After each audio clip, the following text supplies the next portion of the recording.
Una holding per cercare di salvare Banca Popolare di Vicenza e Veneto Banca, un piano industriale concreto e che guardi al futuro, mentre altri hanno solo detto tante parole e poi fatti non se ne sono visti. Questa è la proposta delle varie associazioni. Una holding per risanare le due banche.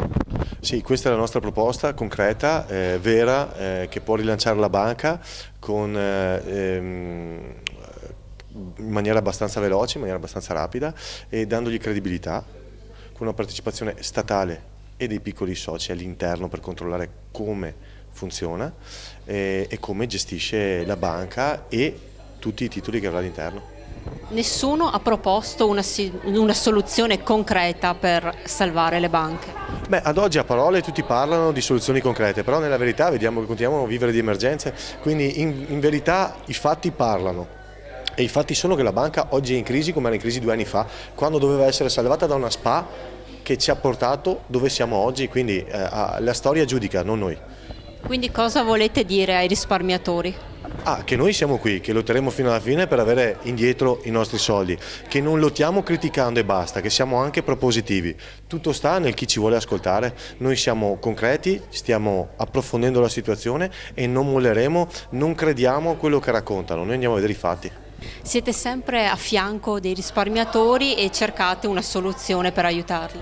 Mi pare sia un dovere di coscienza che dovrebbe avere ogni italiano, ogni politico, la regione, tutti coloro che sanno che l'operazione che è stata fatta dalle banche è stata un'operazione che ha messo in ginocchio attraverso la transazione praticamente da risparmiatori a azionisti.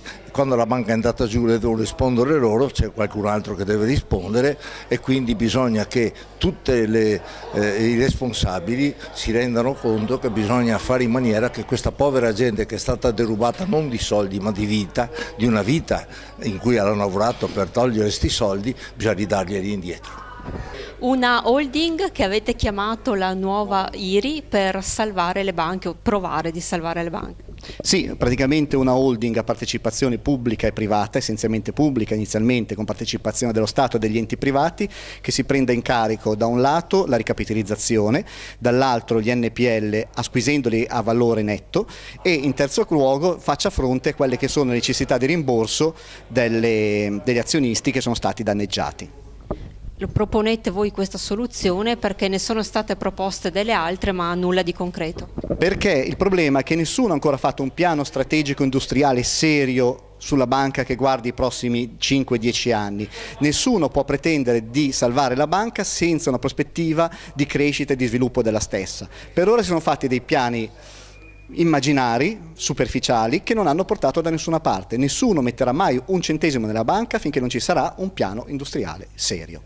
Qual è il vantaggio per i risparmiatori? Il vantaggio che si può ritrovare in questa proposta, che comunque è spunto sicuramente di una riflessione costruttiva, è che i risparmiatori avrebbero la possibilità di essere ristorati nell'immediatezza. Questo naturalmente, oltre a rappresentare un valore etico e la possibilità di ricostruire fiducia nel territorio veneto, permetterebbe di rimettere sul territorio veneto circa 2 miliardi, perché di questo parla la proposta, di titoli pagabili cash. Quindi secondo noi è una proposta sicuramente da valutare.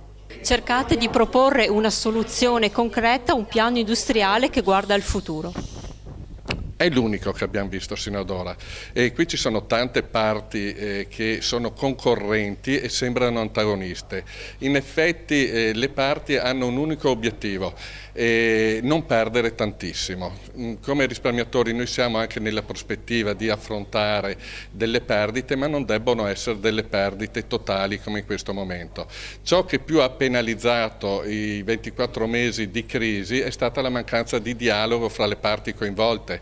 Fondo Atlante ha gestito in forma dispotica in virtù di quella che è la sua partecipazione azionaria, estromettendo, anzi allontanando quanto più possibile i vecchi risparmiatori. Ora si accorgono che le banche, ma noi l'avevamo detto anche in assemblea molti mesi fa, le banche senza clienti non possono vivere.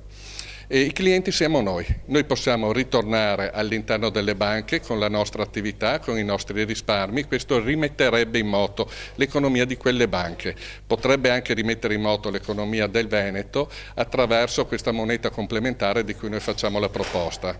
C'è una condizione che però deve essere valutata, vi è davvero la volontà da parte del mondo bancario e da parte del governo di affrontare il problema? Ecco, sulla proposta che noi stiamo facendo vediamo se la volontà c'è, perché in 24 mesi non l'abbiamo percepita, speriamo che in questo momento si manifesti.